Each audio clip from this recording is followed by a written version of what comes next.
Good afternoon, folks. It's Bob here at Sorrento Hill. Thanks for stopping by. Just thought I'd give you a little update on how my garden is going. It's kind of a mixed bag. I'm learning. Like I've said, I've been pretty honest. This is my first garden that I've attempted on any kind of scale, and you learn as you go along. So I'll share with you some things I'm learning, and some things are going pretty good, and some things aren't going so good. But we live and learn, right? My tomatoes are doing pretty well. They're growing like crazy. I got these tomatoes were given to me. I've got some other tomatoes that are quite small, are ones that I did from starts. They aren't doing so great. These were given to me. These were some that were direct sowed by my brother-in-law, and he ended up with more than he needed, so he gave me these. Some of them are Better Boy, which is a beefsteak tomato, and some of them are Romanos or Roma tomatoes. And I've got some of my Romas that have got quite a few small tomatoes on them, clusters of small tomatoes. This one's probably got about a dozen. I've got a couple of the Better Boys that have got several on them, and then I've got some others that haven't put any on yet. They're growing good, but they haven't put any on yet. And then I've got I had climbing beans here. I did starts on them, and boy, they just did not do well. I transplanted starts; they did not do well. This is one of the ones that I started and transplanted. Nothing. So I planted some more direct sow, and they're doing pretty good. I got zinnias. One of my zinnias is actually budded. My marigolds are starting to bud, and here's a typical thing here okay, this zucchini right here, that's one that I started um, in the greenhouse, started from seed. This is one that I plant, and it's just not doing anything. This is one that I planted direct sow just I don't know, a couple weeks ago, and it's already ahead of it, and with bigger leaves and a thicker stem, and appears to be doing better. So I will next year just do direct sow. And I've got my okra here. It's kind of a mixed bag there as well. And then peas, I planted peas. They didn't do worth anything. Of course, it's too hot, so we'll do peas again in the fall. But in their place, I planted some bush green beans. These that you see here are some that I started in the greenhouse and transplanted out here. They're not doing so great, and all around them are some that I planted direct sowed from seeds, and they're doing really well. They look quite vigorous, and you can see a difference in the foliage planted in the same soil. So one of the things I definitely learned is I will continue to direct sow beans. Behind it, the okra. Again, I started in the greenhouse, and the ones like right here, I started in the greenhouse, and the one next to it is one I direct sowed, and the direct sow one is doing better. So again, I will just direct sow those. My cucumbers, and it's a mixed bag there. They're not doing so great. Um, and again, those were started in the greenhouse, and they just have not. A couple of them are starting to show something, but the rest of them have not done so well. My eggplant is kind of surprising me. They sat there for the longest time and seemed like they just weren't doing anything. And just in the past week, they've started improving. And then this is my second bed. I've got part of it filled and not the whole thing. And I've got some peppers and some more tomatoes. And the peppers, they started out, these are ones that I transplanted, and uh, They start out real slow, and some of them, like this one right, you got one right here that's just not doing anything, and then the others are starting to pick up and do better. So kind of a mixed bag. I'm learning as I go. But hey, my crabapple tree, it's putting out new branches like crazy, and so this fall I will I'll prune some of this old growth here. I've got some branches that have got a lot of dead spots on them, no leaves, no nothing. So I'll trim those back and prune that back pretty heavy, and let this new growth flourish and see how that goes. And it's got quite a lean to it, so I think I'll end up putting a brace there just to give it a little help. I don't know. You guys tell me if you think that's a good idea or not. So mixed bag there, but learning as I go. Um, we've got we're doing a little experiment, my grandson and I, and one of the things that we're doing is we had some apples. I forget what kind, a Fuji Gala, whatever, and we kept some of the seeds and planted a couple seeds, grow a couple apple trees. Who knows what kind of apples we'll get from them, but they're doing pretty well. My fig tree, it's just growing leaps and bounds. It's growing quite well. I need to weed around it, put some more cedar bark mulch around it, but it's doing pretty good. The I think this is called fleabane, something like that. But anyways, these little flowers, they're I think in the last of their blooms, and when they finish blooming and dropping seeds, I'll go ahead and cut them down. My tomato plants that I put in pots up by the house are doing well. You can see this cluster. I've got a few more here. I got one here I'm going to pick off, and I've got half a dozen more on it. Um, I got a Roma tomato here. This thing must have a dozen little baby tomatoes on it. My my little bag of lettuce, some of it's doing fairly well, and this side didn't germinate very well, so I'll plant some more there. The green stalk, it's I've got thyme and oregano, dill, parsley, Thai basil, Genovese basil. That's all doing well. My cilantro, it's done. It's bolted and put out seeds. So I think I'll harvest the seeds and use that to make some fresh ground coriander. But you didn't know, a lot of people aren't aware that coriander actually is the seeds from the um, cilantro plant.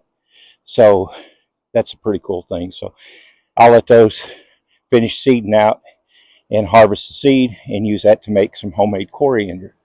And of course, in here in my workshop, I finished a project up that I'll show you. I'll insert here in the middle of this, and I'll show you that project that I finished. It was our bedroom door that I made right here in my crowded little mess of a workshop, but it turned out absolutely beautiful.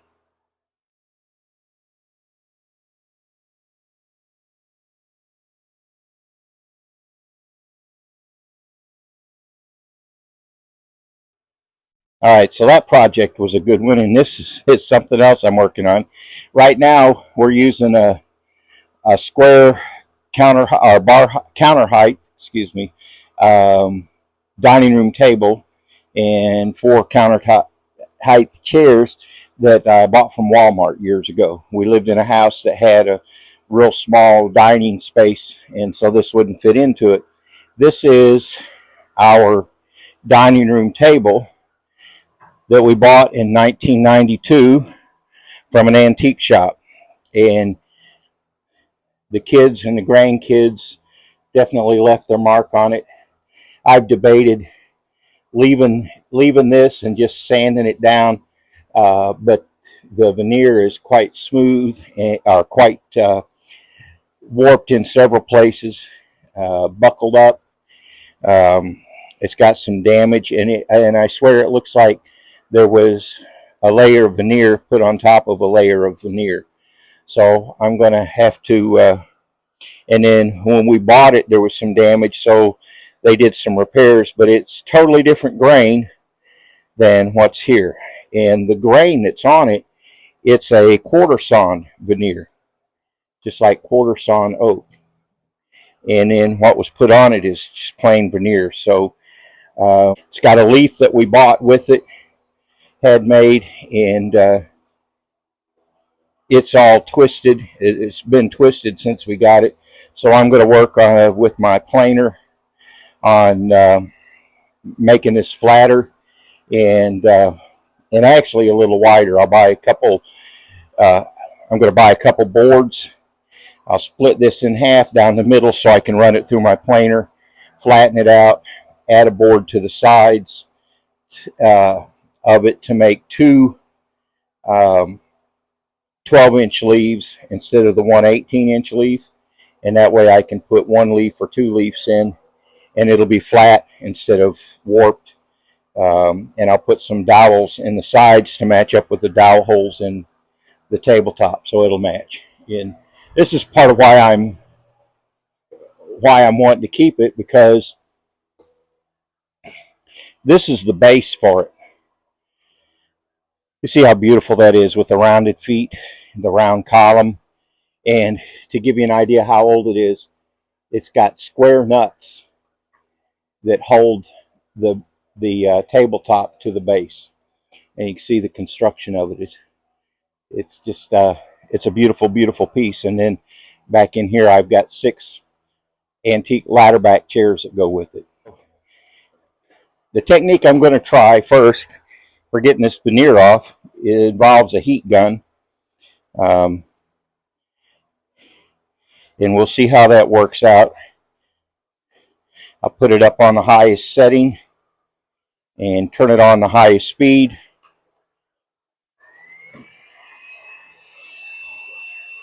Doesn't make much noise, and what you do is you just hold it down close, and you're basically heating it until it softens up the glue that holds the veneer on.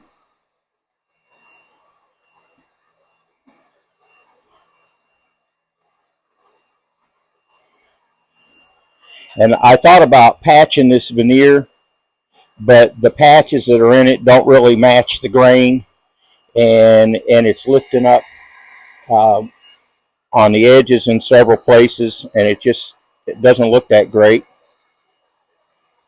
And so I thought I'll just take it off, and it doesn't take long with this heat gun for it to start softening up that veneer and make it come off,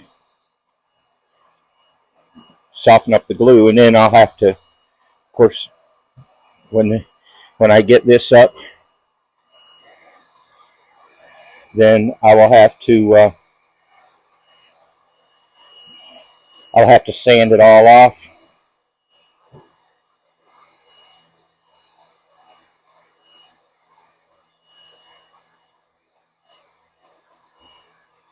I'll have to sand off all the adhesive that's left on there. And that's one piece, one down, a whole bunch more to go.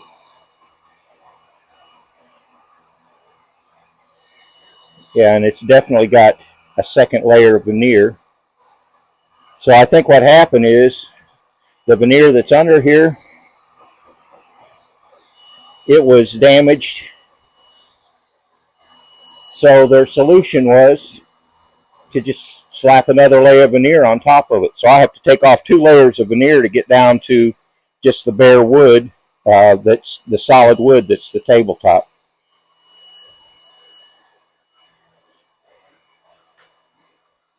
And that's the process. And it works surprisingly fast. but it's going to be a long process. And I'll get this all off and sand it smooth and get some more veneer to put on it so that my table will look brand new.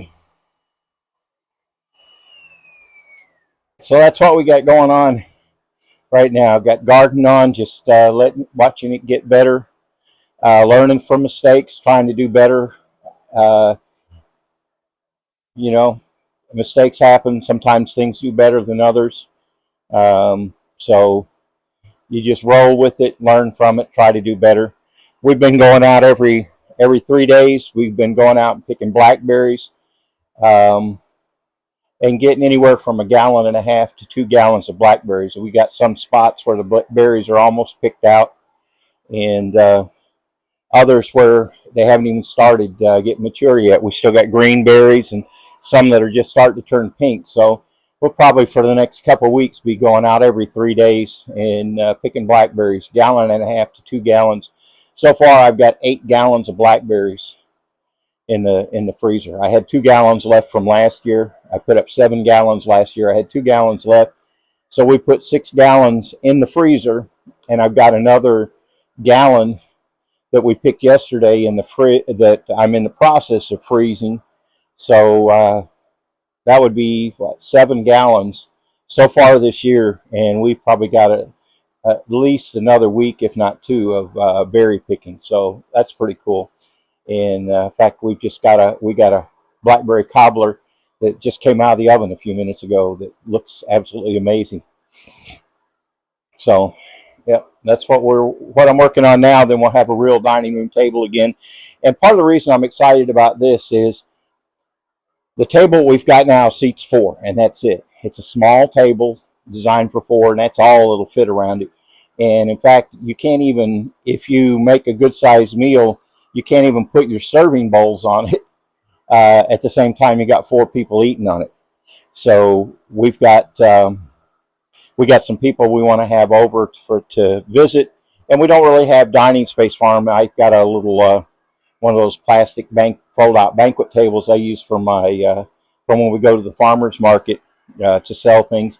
I can put that and some metal chairs up, but it's just not the same. So looking forward to putting this up, and with a 24-inch leaf, it'll end up being a 6 foot long by 4 foot wide table. And even the hardware, even the slide that's in this is made out of wood, and it's used dovetails and notches and dovetails for the sliding mechanism. So it's pretty cool. It's a special piece to us, and I kind of hate in a way getting rid of the top here because um, all of these stains and everything like that that's on it came from our children and our grandchildren over the years, but it's just damaged enough that it's not really repairable. So I'll take that off and go with a new veneer on it. All right. Well, thanks for stopping by. Like and subscribe. Hope you enjoy the journey that we're on here, and that we're just figuring it out as we go along. So, don't be afraid if you don't know all the answers. Learn something, do some experimenting. Some of it'll work, some of it won't. If it doesn't, it's not the end of the world. Just do something different.